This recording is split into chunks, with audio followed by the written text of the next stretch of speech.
Acre after acre of aircraft, each with a story to tell. From the last B-36 Cold War-era nuclear bomber with its 10 engines, to modern airliners like the 787 Dreamliner. From a replica of the Wright Flyer flown at Kitty Hawk in 1903, to the Lockheed Electra, the type of plane Amelia Earhart piloted on her fateful flight in 1937.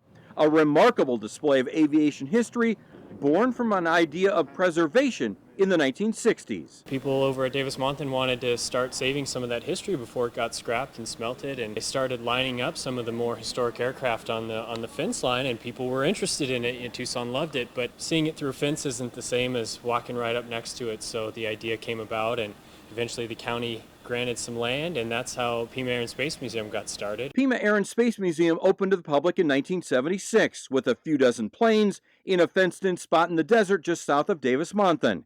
It now covers 80 acres with over 400 planes, many housed in one of 5 hangars. That includes the B-24 Liberator.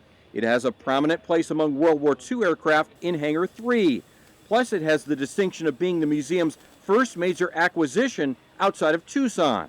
The B-24 had to be flown back from India. Some pilots and volunteers here at the museum learned how to fly a B-24 and brought it back in the 70s. The museum's World War II collection is impressive. It attracts many of our greatest generation, including Wenzel Bohr. He visited the B-29 in Hangar 4 a couple of years ago. Bohr was the left gunner on this very B-29, nicknamed Sentimental Journey.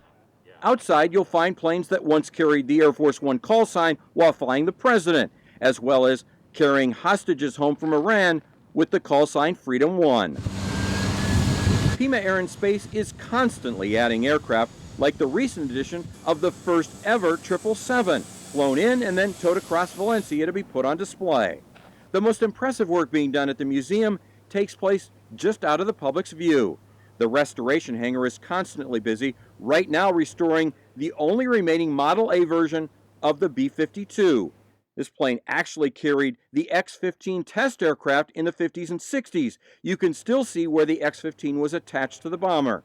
They also restored a Russian-built Ilyushin IL-2 that was at the bottom of a lake for 40 years. It's now on display in Hangar 3. Ranges from projects like that, where it's amazing history being restored, to repainting what's been out in the sun. While the sun can be harsh on the paint of these planes, the Sonoran Desert is perfect for preserving the aviation history, and it makes Pima Air and Space Museum absolutely Arizona.